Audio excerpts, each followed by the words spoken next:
اللہ सुब्हानहू तआला ने हमें सिर्फ एक मकसद के साथ पैदा किया है, वो है इसकी इबादत करना। लेकिन इस आर्जी दुनिया में रहना बहुत मुश्किल है। हम बहुत सी मुश्किलात से गुजरते हैं और हम गुनाहों के गड़े में गिर जाते हैं। अल्लाह हमें अकेला नहीं छोड़ता। इसकी रहमत और बख्शिश के दरवाजे हमारे लिए हमेशा खुले हैं। इस्तिग़फ़ार की दुआएं हमें इसलिए दी जाती हैं ताकि हम अपने गुनाहों की मुआफ़ी मांग सकें। अबू हुरैरा रज़ियल्लाहु अन्हु से रवायत है कि हज़रत मोहम्मद सल्लल्लाहु अलैहि वसल्लम ने फरमाया, जब अल्लाह ताला ने मखलूक़ात को पैदा किया तो उसके साथ अपने अर्श पर लिखा कि मेरी रहमत मेरे गज़ब पर सबक़त ले गई है। इस्तिग़फ़ार सिर्फ हमारे लिए मुआफ़ी का रास्ता नहीं है, ये एक खूबसूरत दुआ है जो हमें परेशानियों और गमों से निकाल सकती है और हमारे रिज़्क़ को बढ़ा सकती है। अल्लाह ताला ने खुद कुरान मजीद में अपनी मग़फ़िरत तलब करने का जिक्र किया है, क्योंकि इसके बाजू उन लोगों का इस्तिक़बाल करते हैं जो इससे डरते हैं और उसकी रहमत के तलबगार। सैयदना अबू उमामा रसूलुल्लाह सल्लल्लाहु अलैहि वसल्लम से रवायत करते हैं, अब सल्लल्लाहु अलैहि वसल्लम ने फरमाया, बेशक बाईं तरफ का फरिश्ता गुनाहगार मुसलमान बंदे की गलती लिखने से 6 घड़ियां कलम रोके रखता है। फिर अगर वो नादिम हुआ और अल्लाह से इसकी मुआफ़ी मांग ली तो वो इस कलम को फेंक देता है, वरना इसके अमाल में एक बुराई लिख दी जाती है।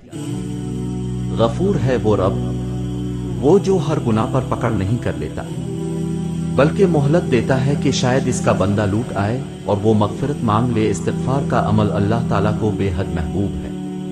सही मुस्लिम में एक हदीस मुबारका में नबी करीम सल्लल्लाहु अलैहि वसल्लम ने इरशाद फरमाया, जब बंदा अल्लाह ताला से तौबा करता है तो उसकी तौबा से रब करीम इससे ज्यादा राजी होते हैं जितना तुम में से कोई इस वक्त होता है जब वो अपनी सवारी पर जंगल और बियाबान में जा रहा हो, अचानक वो सवारी इससे गुम हो जाए, इस हाल में कि इस पर उसका खाना पीना भी रखा हो।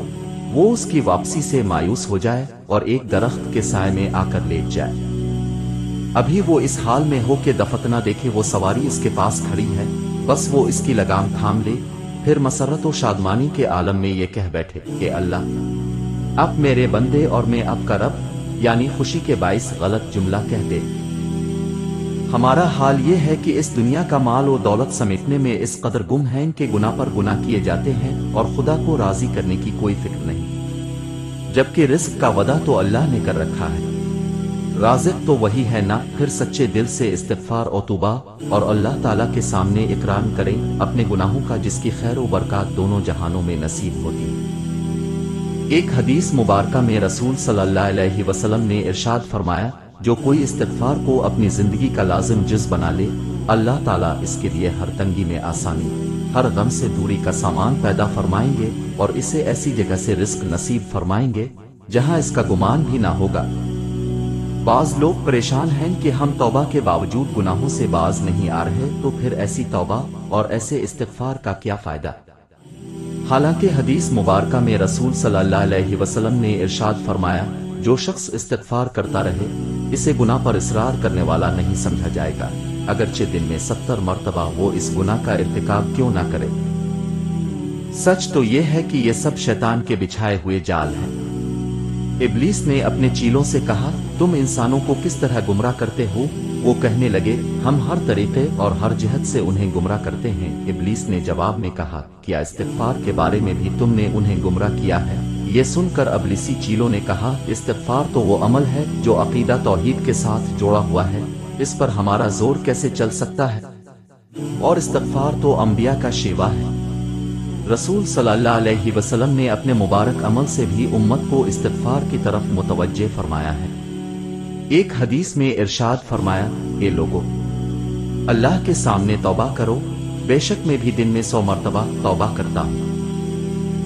अस्तग़फ़िरुल्लाह की फजीलत का एक वाक़या इमाम अहमद बिन हंबल फरमाते हैं, एक दफा मुझे इराक के किसी गांव में रात हो गई। मैं एक मस्जिद में गया, लेकिन चौकीदार ने मुझे वहां से निकाल दिया। मैं मस्जिद से बाहर फर्श पर सो गया। चौकीदार ने मुझे पांव से पकड़ा और घसीटकर मस्जिद से दूर कर दिया। एक खुदा तरस आदमी मुझे अपने घर ले गया। वो शख्स चलते फिरते उठते बैठते हर वक्त इस्तिग़फ़ार पढ़ता था। सुबह हुई तो मैंने इस शख्स से पूछा कि क्या आपको इस्तिग़फ़ार पढ़ने का कोई फायदा भी हुआ। जी हाँ, मेरी हर दुआ कबूल हुई सिवाय एक दुआ के। کہ میری ملاقات امام احمد بن حنبل سے ہو جائے۔ میں نے کہا میں ہی احمد بن حنبل ہوں، اور تم دیکھو کہ مجھے کیسے گھسیٹ کر تمہارے پاس لایا گیا ہے۔ بے شک وہی انسان بامراد ہو سکتا جو اپنے نفس کی آفتوں اور گناہ کی آلودگی سے پاک ہو گیا، اور بے شک نفس پاک ہوتا ہے گناہوں پہ شرمندہ ہو کر۔